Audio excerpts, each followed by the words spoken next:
안녕하세요 여러분, 박원철 노무사입니다. 베테랑 노동법 기출문제 해설 특강 시작하도록 하겠습니다.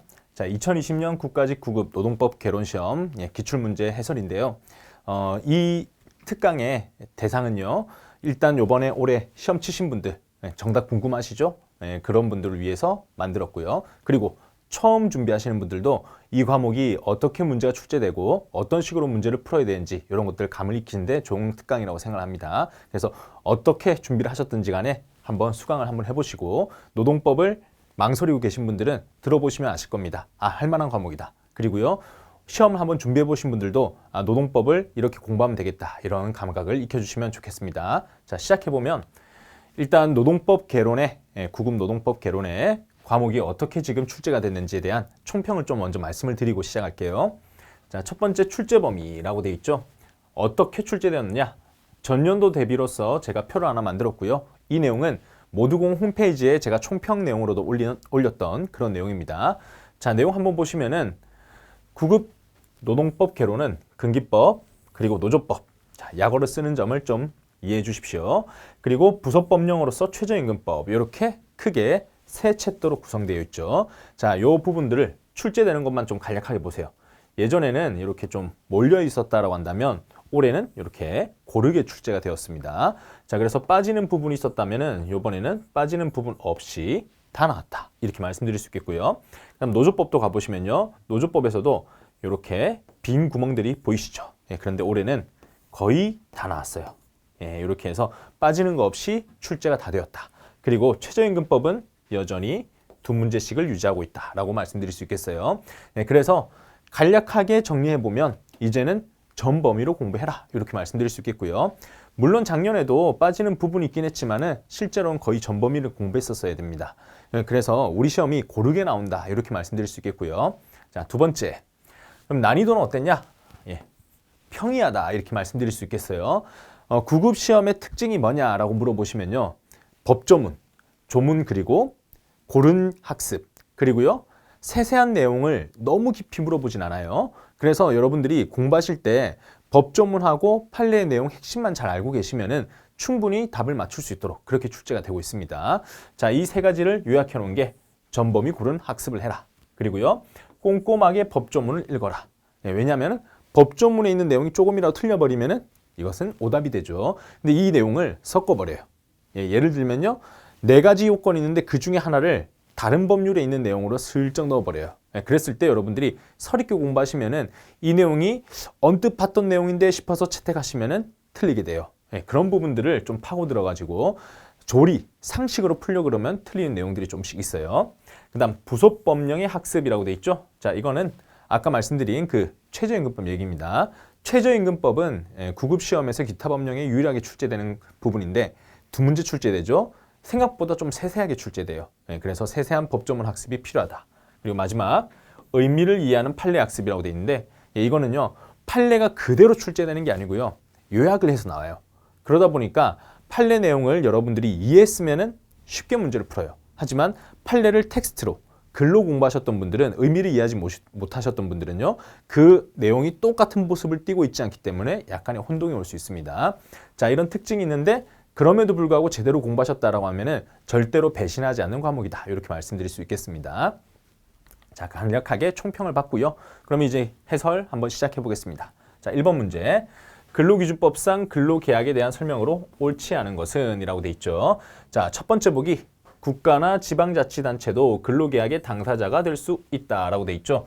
자, 국가에는 국가를 위해서 일하시는 분들이 공무원이죠. 그런데 국가 안에서도 근로계약을 체결해서 와서 일하시는 분들이 있느냐? 있습니다. 시청, 도청, 국가, 각 부, 장관님들 계시는 부들 있죠. 고용노동부, 국토부, 이런 데도 가보시면요, 공무직이라고 하시는 분들이 계세요. 자, 이런 분들이 다 사법상 근로계약을 체결해서 들어오시는 거예요. 공무원 신분 아닌데. 자, 이런 분들이 다 근로계약의 당사자로서 국가를 상대로 하고 있다.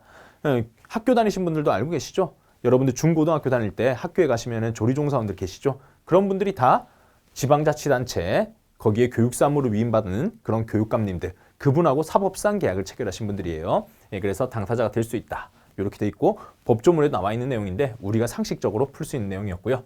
두 번째, 친권자 후견인은 미성년자 근로계약을 대리할 수 없다. 자, 이것도 당연하죠.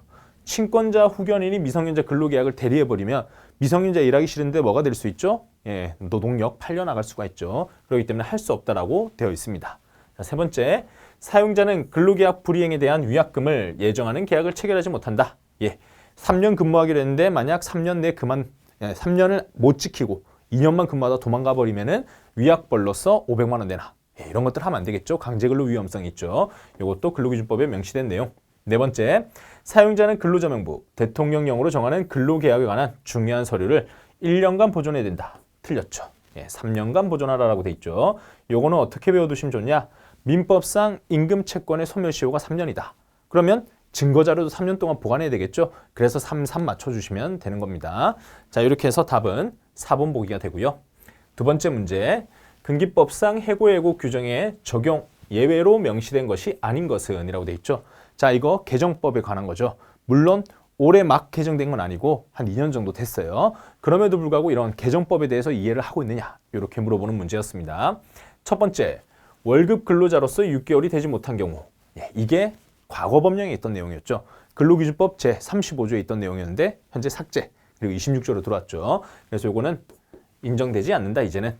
다음, 근로자가 계속 근로한 기간이 3개월 미만인 경우. 예, 요거가 올해 개정된, 예전에 개정된 근로기준법 제26조의 예외 1번입니다. 다음, 천재, 사변, 그 밖에 부득이한 사유로 사업 계속을 하는 것이 불가능한 경우. 자, 해고라는 건 해고하기 전에 한 달 전에 알려주는 건데 회사가 당장 문 닫게 생겼는데 해고하기 전에 한 달 전에 알려주고 또 한 달 뒤에 그때까지 월급 주면서 일 시켜라. 이건 너무 가혹한 거 아니냐. 당장 문 닫게 생겼는데. 예, 그래서 이것도 예외로 두고 있고요. 다음, 네 번째, 근로자가 고의로 사업에 막대한 지장을 초래하거나 재산상 손해를 끼친 경우, 노동부령으로 정하는 사유에 해당하는 경우. 자, 이 경우도 회사에 있는 피해를 끼친, 그냥 쉽게 말씀드리면 범죄자, 이렇게 생각해 보세요. 자, 회사에 있는 기물 파손, 회사에서 뭐 불 지르고 이렇게 했던 범죄자다.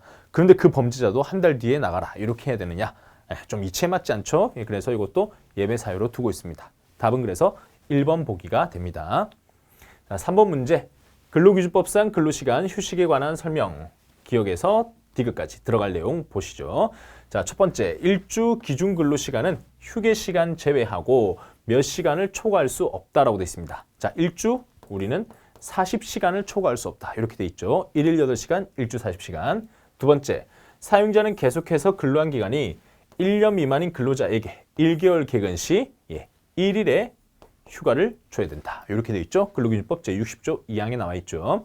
자, 세 번째, 사용자는 야간 근로 쭉 지나가고요. 자, 여기에 대해서는 통상임금의 100분의 50 이상을 가산해서 근로자에게 지급해라 라고 해서 우리가 야간 근로하면 1.5배 줘야 된다. 이렇게 하는 게 이 부분에 내용이 있죠. 자, 세 가지를 묶어보면 41일 50. 예, 그래서 41일 50 이렇게 다 맞게 들어와 있는 2번 보기가 됩니다. 예, 그래서 답을 확인하셨고, 다음 네 번째, 근로기준법상 임금 지급에 대한 설명으로 옳지 않은 것은 이라고 돼 있죠. 자, 첫 번째 보기, 임금은 통화로 그리고 직접 근로자에게 전액을 지급해야 된다. 자, 임금 지급 4대 원칙 얘기죠.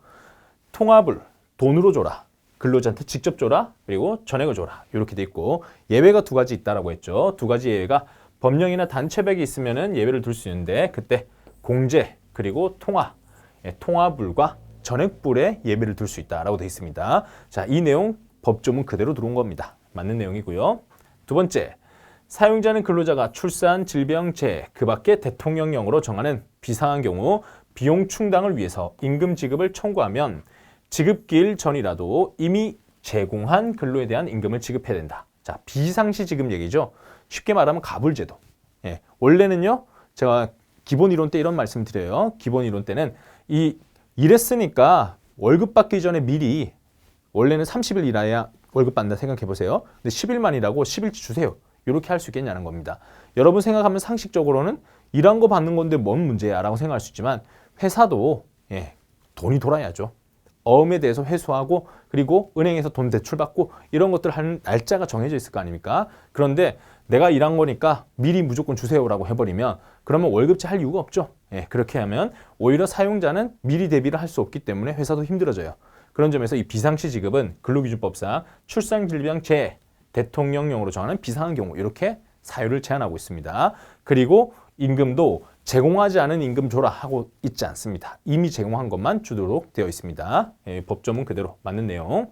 세 번째, 임금은 매월 1회 이상 일정한 날짜를 정해서 지급해야 된다. 자, 여기에 법조문 하나가 더 추가돼야 됩니다. 1번과 3번을 세트로 묶어가지고 이제 하나의 조문이 되는 거고, 다음 임시로 지급하는 임금 수당 그 밖에 이 준하는 것, 대통령령으로 정하는 임금에 대해서는 그렇지 않다라고 돼 있죠. 자, 이거에 월급도 있지만 우리가 성과급도 있잖아요. 1년의 근로에 따른 성과급, 이런 것들은 월 1회 줄 수가 없겠죠. 그런 얘기가 답안에 들어와 있는 거죠. 이것도 맞는 내용. 다음, 미성년자는 독자적으로 임금을 청구할 수 없다라고 돼 있죠. 자, 앞에 있는 문제에서 미성년자는 혼자 근로계약 체결할 수 없다. 아니라 그랬죠. 혼자 할 수 있다 했죠. 자, 그러다 보니까 여기서 보면 똑같이 독자적으로 임금도 청구할 수 있어야 됩니다. 안 그러면 근로계약은 내가 마음대로 했지만 돈은 사장님이 아니라 부모님하고 같이 받아야 된다. 이렇게 해버리면 어떻게 되겠습니까? 또 노동착취가 일어나는 거예요. 자, 그렇기 때문에 임금도 독자적 청구할 수 있고 근로계약도 독자적으로 할 수 있다. 이렇게 되는 겁니다. 자, 그래서 청구할 수 없다 했으니까 틀린 지문이 됩니다. 답은 4번이 되고요. 5번, 근로기준법상 임금에 대한 설명으로 옳지 않은 것. 자, 1번 보기. 사용자는 근로자를 해고하려면 적어도 30일 전에 예고해야 되고 30일 전 예고하지 않았을 때는 31분 이상의, 자, 이 부분이 틀렸죠. 통상임금을 지급해야 된다라고 되어 있습니다. 자, 이 근로기준법에서 임금은 두 가지가 있더라. 통상임금과 평균임금. 평균임금은 퇴직금 같은 줄 거, 큰 것들 다룰 때, 통상임금은 시간급 이 사람의 임금이 얼마인지 이런 것들 다툴 때였죠. 자, 이렇게 해서 법률 규정에는 통상임금을 해야 될 거, 평균임금으로 들어야 될 거 이렇게 나눠져 있습니다. 그중에 해고 수당은 통상임금이다 이렇게 돼 있고요. 다음 임금 채권 3년, 시효 맞고요. 세 번째, 사용자는 도급, 그 밖에 준하는 제도로서 사용하는 근로자에게 근로시간에 따라 일정액 임금을 보장해야 된다. 자, 이거는 실제 바로바로 적용되진 않지만은 근로기준법 제47조에 보면 도급으로 일하시는 분들에 대해서는 시간급으로 이렇게 근로자에게 근로시간에 따라 일정액을 줘라 이렇게 되어 있습니다. 다음 네 번째, 귀책사유로 휴업할 때 평균임금의 100분의 70에 해당하는 금액이 통상임금을 초과할 때는 통상임금을 휴업수당으로 지급할 수 있다라고 돼 있죠. 자, 이 부분은 어디랑 많이 혼동이 되시냐면 평균임금 계산할 때랑 많이 혼동이 되세요. 평균임금 계산할 때는 통상임금이 최저한도가 돼요. 근데 여기서는요, 휴업수당이 뭡니까? 평균임금의 70%예요. 평균임금의 70%. 자, 근로자는 잘못이 없는데 회사의 사정으로 일을 못하게 됐을 때 근로자도 생계를 해야 되니까 임금의 70% 주겠다. 이 제도가 휴업수당이죠. 자, 이 제도에 통상임금보다 70%로 내렸는데도 통상임금보다 많아. 자, 그럼 뭐가 됩니까? 통상임금 받는 사람들은, 연장근로 없는 사람들은 이 돈을 받아가요. 출근한 사람보다 쉬는 사람이 돈 더 많이 받는다. 이거 이상하죠. 그래서 우리 근로기준법 46조 2항에는 통상임금을, 낮은 임금을 그냥 휴업수당 줘버려. 이렇게 하고 있죠. 평균임금 제도하고 완전 반대로 얘기하고 있습니다. 이것 때문에 또 혼동이 올 수 있다라고 말씀드릴 수 있겠고, 그래서 이거 지급할 수 있다라고 돼 있으니까 맞는 보기입니다. 답은 그래서 1번 보기가 틀렸고요. 1번이 답이 되는 거고, 지금 여기 표시해 놓은 거는 제가 근기법 제2조 2항과 비교해봐라 이렇게 말씀드렸고 46조 2항과 비교를 한번 해보시면 되겠습니다. 자, 이렇게 해서 설명을 드렸고 47조에 이렇게 도급에 대한 이야기도 있습니다. 자, 다음 6번 갑니다.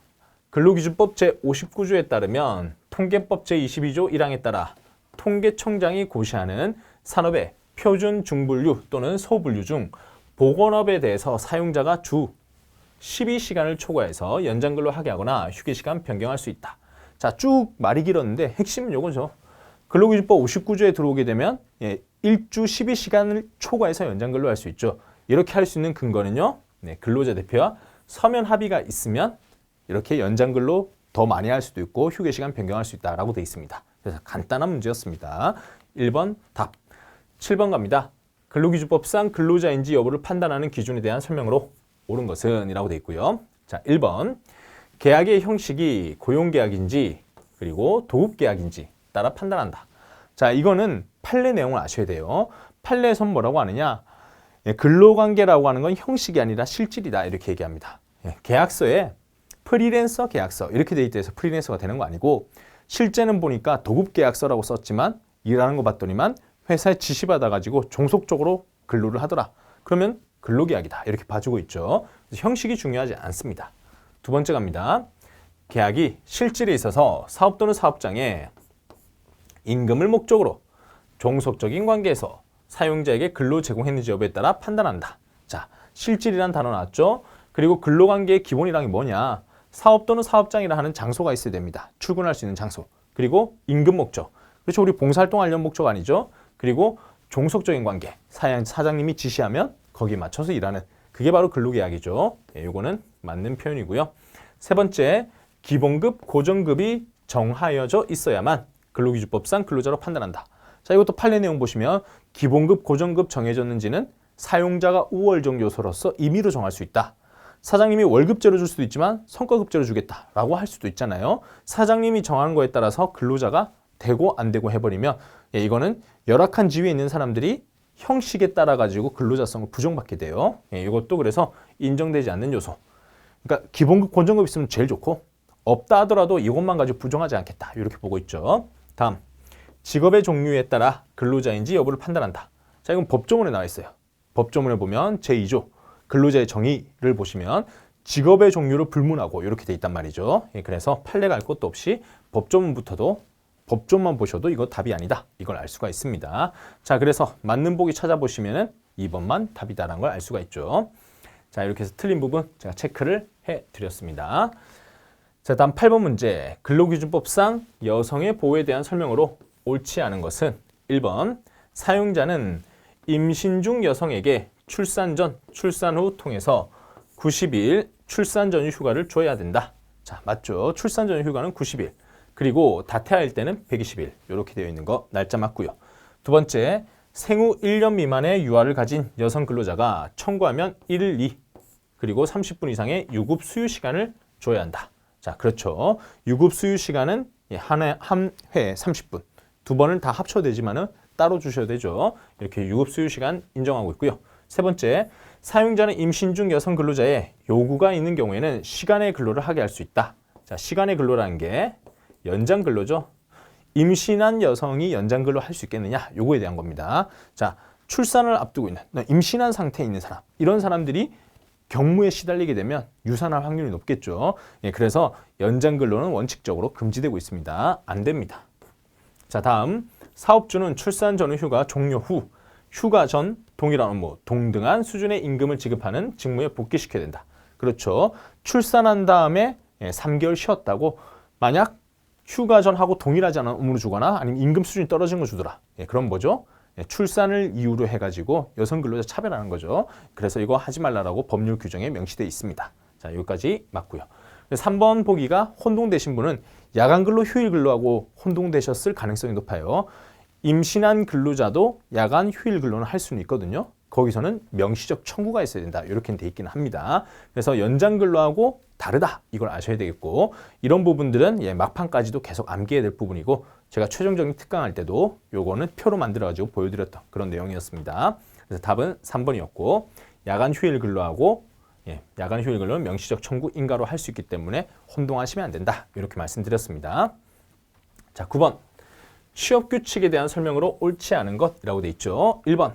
상시 10명 이상의 근로자를 사용하는 사용자는 취업규칙을 작성해서 고용노동부 장관에게 신고하여야 한다. 자, 취업규칙은 10명 이상일 때부터 작성을 해요. 그리고 노동부에 신고하는 거 맞습니다. 다 맞고요.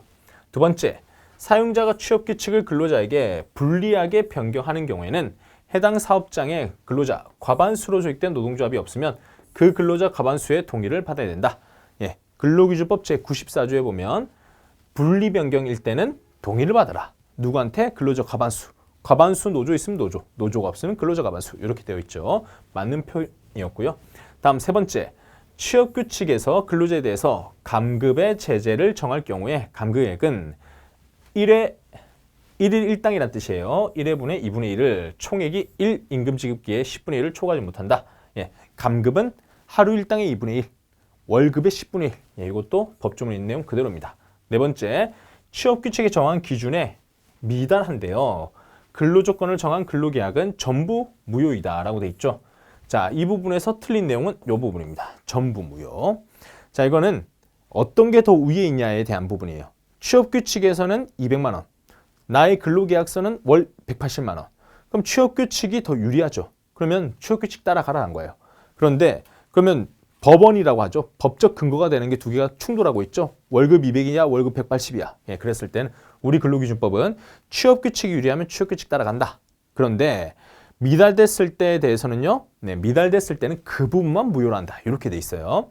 만약 계약서 전체가 무효가 돼버리면 이 사람은 실업자 되는 거예요.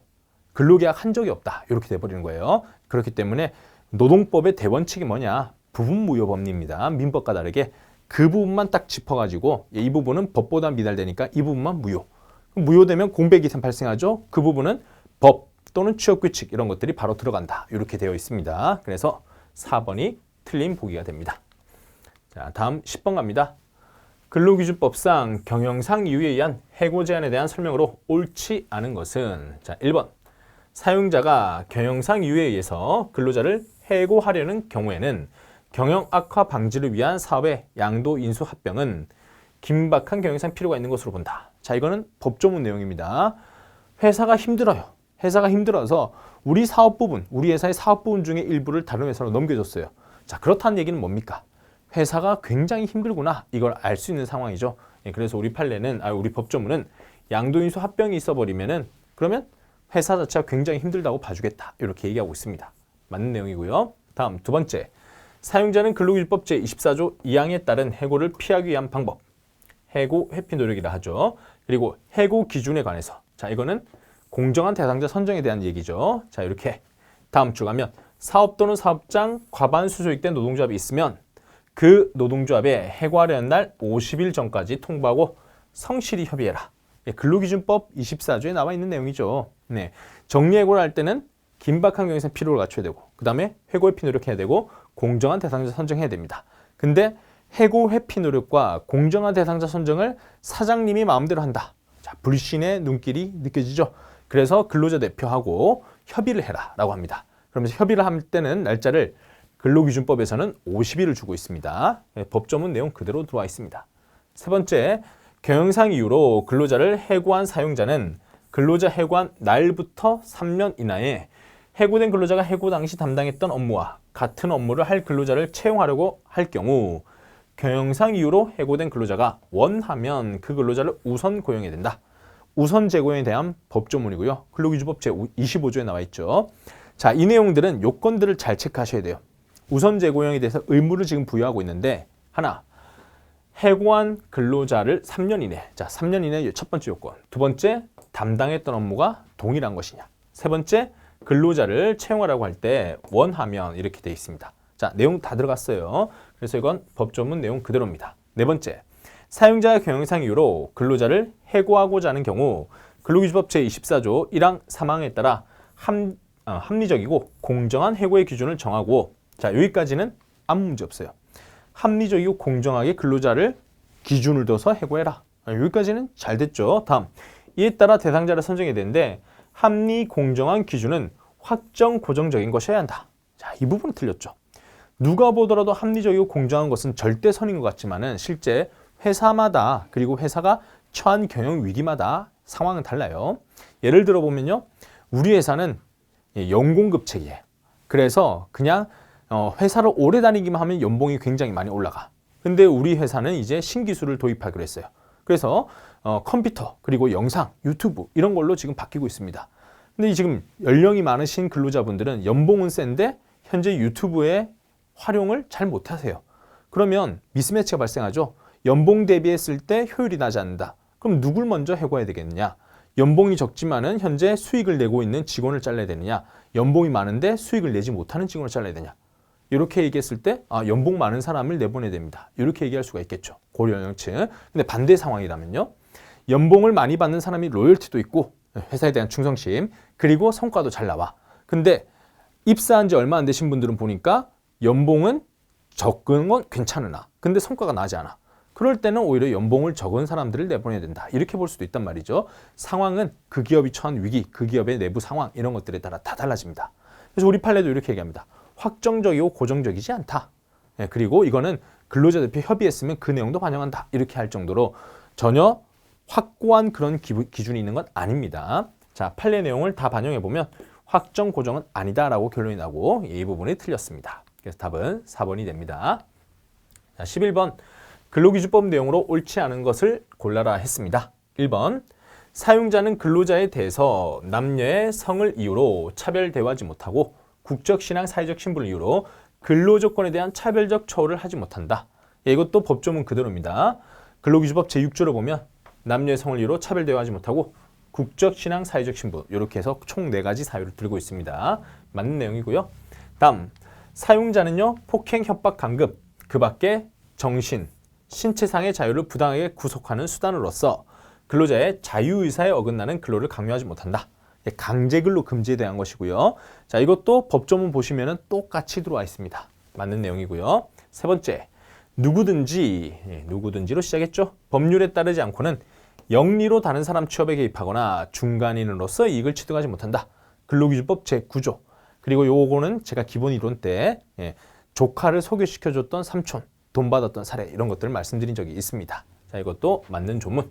네 번째, 사용자는 근로자가 근로시간 중에 선거권, 그 밖의 공민권 행사 또는 공의 직무를 집행하기 위해서 필요한 시간을 청구하면 거부할 수 있다라고 되어 있습니다. 자, 이 부분이 틀렸죠. 이건 뭡니까? 근로기준법 제10조 공민권 행사에 관한 조항이죠. 우리가 쉽게 알아볼 수 있는 경우는 국회의원 선거, 대통령 선거 이런 거 있을 때 보면은 뭐 임시휴일 지정되는 경우도 있지만 아닌 경우도 있죠. 어떤 회사 같은 경우에는. 자, 그랬을 때 그럼 나는 근무하는데 투표는 해야 되는데 어떻게 하면 됩니까? 라고 물어보시면 근로기준법 제10조에 따라서 자, 선거권, 선거를 하기 위해서 내가 집에 좀 다녀오겠습니다. 라고 할 수 있다는 거죠. 단 이 경우에 사용자는 뭘 할 수 있냐면요. 거부하지는 못해요. 하지만 근로자가 굉장히 바쁜 시간인데 지금 정말 일손이 필요한 시간인데 근데 그런 시간에 가겠다라고 하면 사용자는 뭘 할 수 있냐?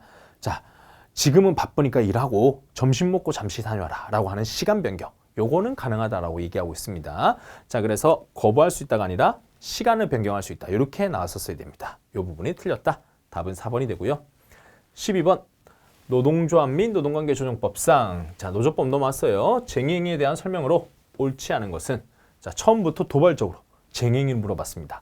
범위는 상당히 순리대로 가지 않고 뛰어넘어서 지금 나왔습니다. 자, 1번 보기. 쟁의행위는 목적, 방법, 절차에 있어서 법령 기타 사회 질서에 위반되어서는 안 된다. 자, 이거 읽어보시면 어떻습니까? 목적, 방법, 절차 그리고 기타 사회 질서 준수해야 될 내용들이죠. 예, 맞습니다. 다 지켜줘야 되고요. 두 번째, 조합원은 노동조합에 의해서 주도되지 않은 쟁의행위를 하여서는 안 된다. 예, 이거는 노동조합이 먼저 나서야 된다. 이렇게 얘기하는데 예, 이걸 이렇게 하지 않는 파업을 뭐라고 하느냐? 비공인 파업 이렇게 얘기해요. 우리 노조법에서는 노동조합이 주도하는 그 파업만 인정하겠다라고 얘기하고 있습니다. 맞는 복이고 세 번째, 노동조합의 쟁의행위는요. 조합원의 직, 비, 무기명 투표에 의한 조합원 3분의 2 찬성으로 결정하지 않으면 이를 행할 수 없다라고 했는데 자, 3분의 2 찬성이 아니다라는 겁니다. 특별 종족수 이런 것들은 노동조합 해산 예, 이런 것들처럼 굉장히 엄격한 거 규약의 제정 이런 거 규약의 변경 이런 거 있죠. 이런 것들처럼 뭔가 기초를 흔들리게 하는 것들 노동조합 해산 노동조합 자체가 없어지는 거죠. 이런 위급한 것들 이런 것들이 3분의 2 찬성입니다. 지금 보시는 쟁의행위는 과반수 출석 과반수 찬성 이렇게 되어 있습니다. 이게 틀렸고요. 네 번째, 사용자는 노동조합이 쟁의행위를 개시하기 전 직장 폐쇄를 할 수 없다라고 돼 있죠. 자, 노조법의 직장 폐쇄에 대한 조문 보십시오. 그럼 뭐라고 돼 있느냐? 노동조합이 쟁의행위 한 뒤에만 할 수 있다라고 돼 있습니다. 대항성, 방어성이라 그러는데 이거 직장 폐쇄라고 하는 거는 무기가 아닌 거예요. 노동조합이 너무나 큰 힘을 발휘할 때 방어하기 위한 목적으로 하는 거다. 이렇게 말하고 있습니다. 그래서 이거는 법조문에 따르면 전에는 할 수 없다 했으니까 맞는 내용이죠. 그래서 답은 3번 보기가 되고요. 13번 노조법상 노동쟁의 조정에 관한 설명으로 옳지 않은 것은 자, 조정이라 함은 쟁행이 나가기 전에 제3자가 한 번 더 조율해주는 그런 절차를 얘기하죠. 첫 번째, 노동관계 당사자는 노동쟁의 발생한 때 어느 일방이 이를 상대방에게 서면으로 통보해야 된다라고 되어 있습니다. 자, 이거는 법조문에 있는 내용 넘어가고요. 노동위원회는 관계 당사자 1방이 노동쟁의 조정을 신청한 때에는 지체 없이 조정을 개시해야 된다. 일방만 해도 바로 개시가 됩니다. 둘이 같이 들어오지 않아도 돼요. 세 번째, 노동관계 당사자는 쌍방 합의에 따라 사적 조정에서 노동쟁의를 해결할 수 있다. 예, 꼭 조정, 공적 조정이란 게 있고 사적 조정이란 게 있어요. 공적 조정은 국가가 만들어준 노동위원회라는 절차를 밟는 거고요. 사적 조정은요, 예, 꼭 우리가 노동위원회를 가야 되겠느냐? 우리 사장, 우리 회사 이런 사람들을 제일 잘 아는 사람들이 조율해 주는 게 제일 좋지 않겠느냐? 그래서 회사가 선임하는 그리고 노동조합도 찬성하는 그런 사람 모시고 와서 조정하자. 이게 사적 조정입니다. 이것도 우리 법에서는 인정하고 있습니다. 네 번째, 공정한 노동쟁의 조정을 위해서 단독 조정인에게 의한 조정은 금지된다. 이 부분이 틀렸죠. 단독 조정도 가능합니다. 그래서 공적 조정 당연 가능, 사적 조정도 가능, 그리고 단독 조정도 가능. 이렇게 되어 있습니다. 자, 그래서 답은 틀린 보기니까 4번 보기고요. 노조법 제57조. 쌍방이 신청하거나 쌍방의 동의가 있으면 단독 조정도 가능하다. 이렇게 법조문이 되어 있습니다. 다음 14번 갑니다. 다시 근로기준법이 나왔죠. 여러분들이 노조법에 머리가 이미 집중해 있는데 다시 근기법이 나와버렸어요. 가보면 4명 이하의 근로자를 사용하는 사업 또는 사업장에 적용되는 규정으로 옳은 것은, 자, 안 나오면 섭섭한 문제죠. 근로기준법은 상시 5인 이상 근무할 때 전면 적용되고 5인보다 아래인 4명, 4인 이하 이렇게 얘기하는데 4명 이하 사업장이다라고 하면 좀 열악한 회사죠. 그럴 때는 근로기준법이 일부만 적용된다라고 합니다. 자, 이거는 한번 쭉 해가지고 묶어가지고 한 단어로 말씀드리면은 회사에 부담되는 것들은 웬만하면 적용 안 돼. 이렇게 얘기할 수가 있겠죠. 하지만 그 중에서도 인간의 기본적인 거다라고 하는 것들은 적용된다. 이렇게 말씀드릴 수 있겠습니다. 자, 그러면 내용들 한번 살펴보시죠. 사용자 귀책 사유로 휴업을 했다. 휴업 기간 동안 근로자에게 100분의 70 이상의 수당을 지급해야 된다. 자, 이렇게 하루하루 먹고 살기 힘든 회사인데 휴업 수당까지 줘라. 일은 안 하는데 그러면 회사 망하겠죠. 그래서 이거 적용 안 됩니다. 두 번째, 사용자는 18세 미만인 자에 대해서는 연령을 증명하는 가족관계 기록에 대한 증명서, 친권자 후견인의 동의서 이런 것들을 갖춰야 된다. 자, 이거는 아동 노동, 그 청소년 노동 이런 것들은 좀 인간 본성에 가까울까요? 아니면 회사의 운영과 가까울까요? 인간하고 가까운 거죠. 이런 분들은 교육받아야 되고 그리고 신체를 보호받아야 될 그런 직위에 있는데 나쁜 사람들 만나가지고 강제노동에 나올 수도 있겠죠. 그러면 안 된다. 그러려면 우리가 뭘 확인해 줘야 되냐, 사장님들이. 자, 가족관계 증명서 이런 것들 보면서 이 노동이 강제노동이냐 아니냐 이런 것들 체크해 줘야 되겠죠. 자, 그래서 요거는 인간에 대한 부분이다 라고 해서 적용이 됩니다. 다음, 사용자가 근로자에게 부당해고 등을 하면, 자, 부당해고 나왔고요. 근로자는 노동위원회에 구제를 신청할 수 있다. 자, 4인 이하 사업장은 언제 망할지 모르는 회사예요. 그런데 불구하고 해고를 하지 마라. 이러면 회사가 지금 당장 문 닫을 수도 있는데 경영위기 극복하기 힘들 수 있겠다. 그래서 해고도 쉽게 할 수 있습니다.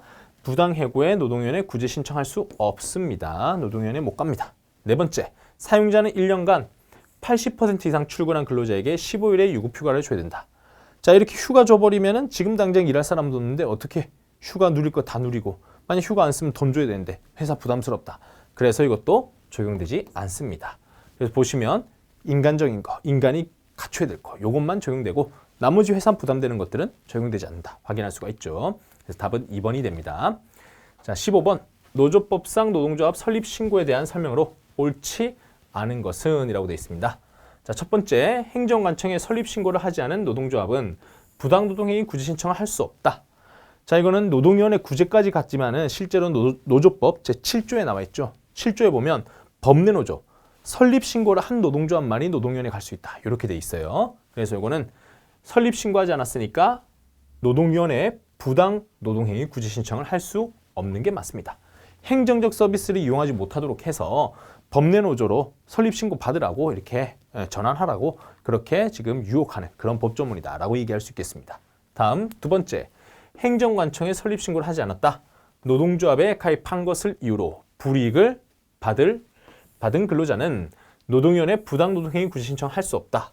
잠깐, 1번에서 봤던 내용인데 왜 2번에 똑같은 얘기하지? 라고 하는데 여기서는 노동조합이 주인공이었어요. 여기서는요, 자, 설립신고하지 않은 노동조합에 가입한 것을 이유로 불이익을 받은 근로자는 이라고 돼 있죠. 근로자 개인에 대한 문제입니다. 그러면 노동조합은 못 가는 게 맞는데요. 7조에 따르면 노조법 제7조. 근데 노조법 제7조에 따르면 근로자 개인에 대해서는 81조 1, 2, 5 이렇게 얘기해요. 이게 뭐냐? 불이익 취급 부당노동행위 그리고요. 유니온숍으로 대표되고 있는 환경계약이라 하거든요. 예, 이런 환경계약에 관한 것들, 그 다음에 불이익 취급에 대한 것들 이 두 가지 행위에 대해서는 근로자 개인이 부당노동행위 구제 신청할 수 있다. 이렇게 되어 있습니다. 자, 그럼 여기 보시면 불이익 받은 근로자, 부당노동행위 구제 신청, 불이익 취급 부당노동행위 얘기하고 있어요. 그래서 노조법 제7조에 따라서 근로자는 갈 수 있다는 겁니다.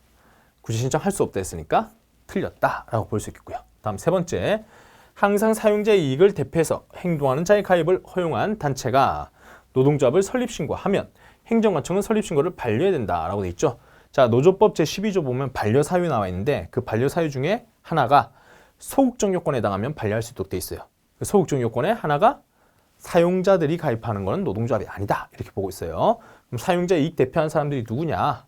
예, 회사의 중간관리자 또는 회사의 기밀을 다루는 사람 또는요 노동조합과의 관계에서 사용자 편드는 사람들, 예, 이런 사람들은 요 노동조합에 끼게 되면 노동조합으로서의 조합원으로서의 의무 그리고 본인의 회사의 의무 이런 것들이 충돌하겠죠. 예, 그래서 가입하면 소극적 요건 노동조합 아니게 보겠다 이렇게 하고 있습니다. 반려해야 된다 맞는 표현.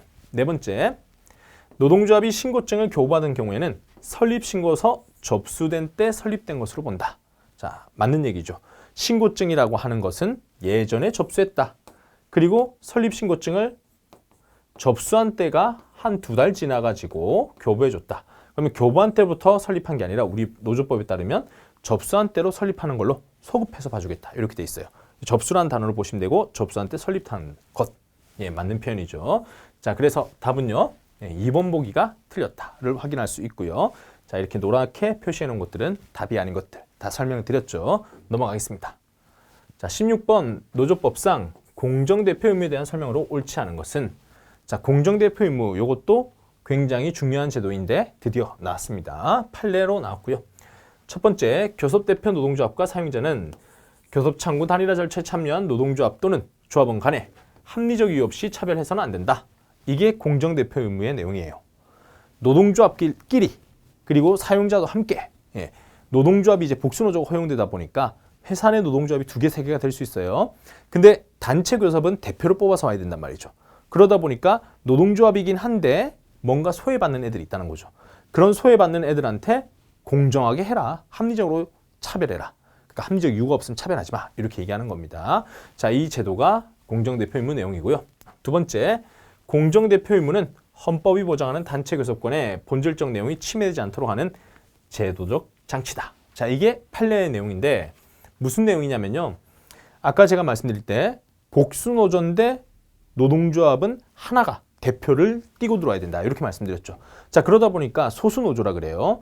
다른 노동조합들은 대표권도 없고 교섭에 임할 수도 없어요. 그럼 어떻게 됩니까? 노동조합이긴 한데 소외받죠. 그러면 위헌소송 제기하겠죠. 왜 노동조합을 복수로 만들어주면서 교섭에는 못 키게 하느냐 이럴 수 있겠죠. 그래서 만들어진 제도가 공정대표 의무라는 겁니다. 예, 비록 단체 교섭에는 대표성이 없겠지만 당신들이 하지만 공정대표 의무가 있기 때문에 대표 노조와 사용자가 소수 노조인 너네들끼리도 다 양보해주고 다 조율해줄 거야. 그러니까 걱정하지 마. 이렇게 얘기하는 내용입니다. 자, 우리 판례의 내용이었고 맞는 내용. 세 번째, 공정대표 의무는 단체배약 이행 과정에서도 준수돼야 된다. 예, 이것도 판례 내용입니다. 체결 과정 그리고 이행 과정 계속 준수해라. 이렇게 요거는 그냥 단어처럼 기억해 주세요. 단체배약을 지켜나갈 때도 무조건 준수해야 된다. 자, 네 번째, 사용자가 단체배약에 따라 교섭대표 노동조합에 노동조합 사무실을 제공한 이상 교섭창구 단일화 절차에 참여한 다른 노동조합에게는 노동조합 사무실을 제공할 의무가 없다. 자, 이게 뭐냐면 대표 노조는 사무실을 받았어요. 교섭대표 노조는. 근데 소수 노조는 못 받은 사건이에요. 예, 그랬을 때 대표가 사무실을 받았으면 소수 노조도 사무실 줘야지 라고 하면서 이거는 공정대표 의무 위반이야. 이렇게 봤던 사건입니다. 소수 노조 규모를 따져가지고 좀 비례적으로 크기를 줄일 수는 있을지언정 상시 사용하는 공간 받았으면 소수 노조 상시 사용할 수 있는 공간을 줘. 이렇게 얘기하는 게 판례의 요지입니다. 그래서 옳지 않은 것을 물어봤는데 이 부분은 틀린 내용으로서 옳지 않다라고 됩니다. 자, 17번. 노조법의 단체백에 대한 설명으로 옳지 않은 것을 골라라 라고 되어 있습니다. 자, 1번 일반적 구속력 의해서 단체백 적용이 확대되는 동종 근로자에는 단체백에 의해서 조합원이 될 수 없는 자도 포함된다 라고 되어 있죠. 자, 일반적 구속력이 뭡니까? 일반적 구속력은 현재 단체백이 원래는 조합원한테만 미치죠. 근데 일반적 구속력은 조합원 아닌 사람한테도 단체백이 확대될 수 있는 제도를 얘기합니다. 자, 이거는 동종 근로자한테 확대된다라고 되어 있는데 동종 근로자를 하면 같은 종류가 아니죠. 노동조합 가입할 수 있고 단체백 적용이 예상되는 자, 이렇게 우리 판례는 얘기하고 있어요. 판례 내용 그대로 봤을 때는 적용이 확대되는 동종 근로자는 단체백에서 조합원이 될 수 없는 자, 조합원이 될 수 없다는 얘기는 단체백 적용받지 못하고 우리 노조에 향후 올 수 없다는 사람이에요. 적용 가능성이 없다는 얘기입니다. 그래서 포함된다라고 했는데 될 수 없는 자는 포함되지 않습니다. 두 번째, 하나의 지역에 있어서 종합하는 동종 근로자 3분의 2 이상이 하나의 단체백을 적용받게 된 때에는, 자, 이게 지역적 구속력이죠. 한 사업장이 일반적 구속력. 하나의 지역은 부산이 대표적이었습니다. 판례가 부산에 있는 택시 회사들이 다 단체백 하나로 통일하겠다, 이렇게 나왔던 사건이었죠. 자, 이럴 때는 행정관청이 직권으로 노동위원회의 의결을 얻어서 지역에 종업하는 다른 동종 근로자와 사용자에 대해서도 단체백을 적용한다는 결정을 할 수 있다. 자, 이게 법조문 내용 그대로입니다. 직권으로 할 수 있다는 게 특징이에요. 요거 그대로 짚어줬죠. 다음 세 번째, 단체백의 유효기간이 경과한 후에도 새로운 단체백이 체결되지 않을 때에는 새로운 단체백이 체결될 때까지 종전 단체백의 효력을 존속시킨다는 취지의 별도 약정을 할 수 있다. 자, 이게 뭐죠? 이게 자동 연장 조항, 자동 갱신 조항 이런 것들에 대한 설명을 지금 얘기하고 있죠. 그런데 보면 다음 거 체결될 때까지 효력을 존속시키겠다라고 했으니까 이게 자동 연장 조항이다라고 얘기를 합니다. 이것도 법조문에 있는 내용이고요. 다음 네 번째, 단체백의 해석, 이행 방법에 관해서 관계 당사자 간의 의견에 불일치가 있다. 당사자 쌍방 또는 단체백이 정하는 바에 의해서 어느 일방, 노동위원회의 해석 그리고 이행 방법에 관한 견해 제시를 요청할 수 있다. 자, 이 내용도 단체백에 대한 해석을 요구할 수 있느냐, 여기에 대한 거고 법조문 내용 그대로입니다. 해석을 요구할 수 있다라고 되어 있습니다. 그래서 답은 1번 보기가 틀렸다라는 걸 확인할 수가 있습니다. 자, 18번 노조법상 부당노동행위에 대한 설명으로 옳지 않은 것은, 자, 1번 지배 개입으로서의 부당노동행위가 성립되기 위해서는 반드시 근로자의 단결권 침해라고 하는 결과의 발생이 필요하다. 자, 이거는 지배 개입 부당노동행위 요건을 보시면 되는데 결과 발생을 요구하지 않아요. 그래서 필요하다 했으니까 틀렸습니다. 이거는 판례에 따르면 결과 발생을 요구하지 않는다라고 되어 있고요. 두 번째, 근로자가 정당한 단체 행위에 참가한 것을 이유로 그 근로자에게 불이익을 주는 행위는 부당노동 행위다. 이게 불이익 지급의 한 유형입니다. 노동조합이 법에 있는 제대로 된 행위를 하는데 거기 참여했다고 근로자 징계하고 이러면 불이익 지급이죠. 노동조합 활동을 했음을 이유로 불이익 준다. 이렇게 되고요. 세 번째, 사용자의 행위가 부당노동 행위에 해당하는지는 사용자의 부당노동 행위 의사의 존재 여부를 추정할 수 있는 모든 사정을 전체적으로 심리 검토해야 된다. 그리고 종합적으로 판단해야 된다. 맞습니다. 이거는 부당노동 행위가 인정되려면 부당노동 행위 의사가 있어야 되거든요. 근데 그 의사라고 하는 거는요, 사용자가 자백을 하면은 제일 쉽죠. 근데 사용자는 나는 그럴 의도 없었다, 이렇게 나오겠죠. 그럼 뭘로 알 수 있느냐? 다른 사건에서도 이렇게 했는지, 이전에는 어떻게 했는지, 그리고 그 사람의 평소 행동은 어땠는지 이런 것들 재반 사정을 통해 가지고 판단할 수밖에 없어요. 그런 얘기를 하는 거예요. 추정할 수 있는 모든 사정을 전체적으로 종합적으로 검토한다. 맞습니다. 네 번째, 부당노동 행위에 대한 증명 책임은요, 이를 주장하는 근로자 또는 노동조합한테 있다. 이게 부당해고하고 완전 다른 거죠. 부당해고는 사용자가 정당한 해고라고 주장해야 되는 거고, 사용자한테 입증 책임. 부당노동 행위는 노동조합, 근로자가 입증해야 되죠. 그래서 인정받기가 쉽지 않더라, 이렇게 얘기합니다. 그래서 답은 1번 보기가 답이 되고요. 다음 19번, 이제 최저임금법 왔습니다. 최저임금법에 대한 설명으로 옳지 않은 것. 자, 1번 선언법에 적용받는 선원에게는 적용하지 않는다라고 돼 있죠. 자, 선언법 받는 선원에게는 적용하지 않는 거 맞습니다. 예외이고요. 두 번째, 임금은 근기법 제2조에 따른 임금이다. 이것도 맞고요. 다음 세 번째, 최저임금은 사업의 종류와 지역을 구분해서 정하여야 한다. 이게 틀렸죠. 지역을 구분하지 않고 사업의 종류에 따라서 별도 정할 수는 있으나 현재는 정하고 있지 않습니다. 네 번째, 최저임금 적용받는 근로자, 사용자 사이 근로계약 중 최저임금액에 미치지 못하는 금액을 임금으로 정한 부분은 무효이다 라고 돼 있죠. 예, 최저임금보다 낮은 시급 정했다. 그 부분에 한해서 무효다. 이렇게 돼 있고요. 예, 전체 무효가 아니죠. 임금 부분 무효. 예, 임금 말고 근로계약이 전체 무효되면 아까도 말씀드렸죠. 실업자 돼버린다. 예, 그건 아니다 라고 말씀드렸고 제대로 반영된 거죠. 그래서 답은 3번 보기가 되고 있고요. 자, 다음 20번 갑니다. 최저임금법상 최저임금 결정 기준 명시된 것이 아닌 것. 자, 결정 기준이라면 네 가지가 나와 있는데 보시면 직무 수행에 요구되는 작업 조건. 작업 조건이라고 하는 것이 우리나라 전체에 있는 근로자의 임금 수준, 최저임금을 결정하는 데 쓸 수 있는 요소일까요? 일하는 조건들은 다 다를 텐데 예, 이 전 국가적으로 적용될 수 있는 걸 생각하셔야 돼요. 노동 생산성, 예, 작년 대비 노동 생산성이 높아졌다.